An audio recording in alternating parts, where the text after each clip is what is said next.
Sahabat kacamata peradaban, setibanya di Habasyah, mereka memperoleh perlakuan yang sangat baik dari Raja Habasyah.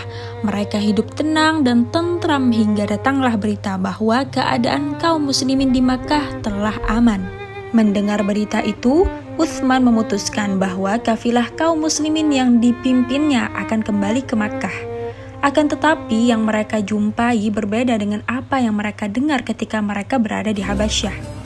Sekembalinya dari Habasyah, Ruqayyah pun pulang ke rumahnya. Ia ingin melepas rindu kepada orang tua dan saudara-saudaranya. Ia sangat merindukan ibunya dan ia bertanya, "Mana ibu? Mana ibu?"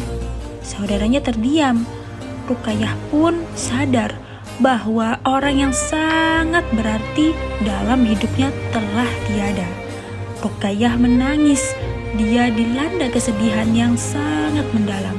Penderitaan hatinya ternyata tidak berhenti sampai di situ. Tidak lama kemudian, anak lelaki satu-satunya, yaitu Abdullah, yang lahir ketika ia hijrah pertama kali telah meninggal dunia. Abdullah pada saat itu baru berusia 2 tahun. Tidak lama kemudian kaum muslimin kembali hijrah ke Madinah. Ruqayyah pun ikut bersama suaminya. Oleh karena itu, Ruqayyah mendapat gelar Zatul Hijratain, perempuan yang pernah hijrah 2 kali. Motivasi hijrah ke Habasyah adalah untuk menghindari fitnah agama, untuk mencari ketenangan dalam beribadah kepada Allah Subhanahu wa taala. Hijrah ke Habasyah merupakan bagian titik tolak dakwah Islam, yaitu tempat kaum muslimin menemukan ketenangan dan keluasan dalam menjalankan ibadah tanpa ada siksaan dan penindasan. Sementara kaum muslimin yang menetap di Makkah tetap berjuang mempertahankan keimanan mereka. Adapun hijrah ke Madinah, di samping menghindari fitnah agama, juga untuk mendirikan suatu negara bagi kaum muslimin. Setelah kurang lebih 13 tahun Islam datang tanpa negara dan kedaulatan. Tidak beberapa lama setelah mereka tinggal di Madinah, seruan untuk perang Badar bergema. Para sahabat bersiap-siap untuk menghadapi musuh Allah Subhanahu wa taala.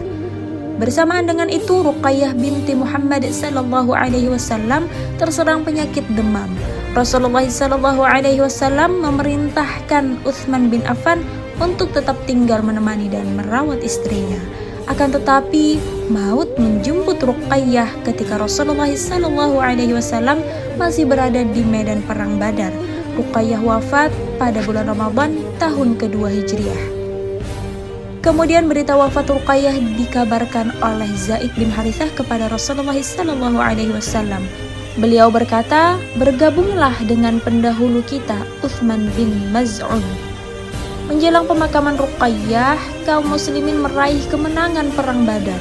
Ketika memasuki kota Madinah, Rasulullah sallallahu alaihi wasallam disambut berita pemakaman Ruqayyah. Ketika Ruqayyah wafat, banyak perempuan di Madinah yang menangis. Hal ini membuat Umar marah karena dia tidak ingin mereka berbuat keterlaluan dengan menangisi jenazah Ruqayyah. Umar lalu mengambil cambuknya untuk menghentikan tangisan mereka. Akan tetapi Rasulullah SAW menahan tangan Umar dan bersabda, "Wahai Umar, biarkan mereka menangis, tetapi hati-hatilah dengan bisikan setan. Sesuatu yang datang dari hati dan mata adalah dari Allah Subhanahu wa taala dan merupakan rahmat, sedangkan yang datang dari tangan dan lidah adalah dari setan." Sahabat kacamata peradaban, Ruqayyah binti Muhammad adalah perempuan solehah dan taat kepada Allah Ta'ala, sehingga banyak orang yang menangisi ketika ia wafat. Maka dari itu, sudah selayaknya para muslimah harus meneladani kepribadian dari Ruqayyah ini.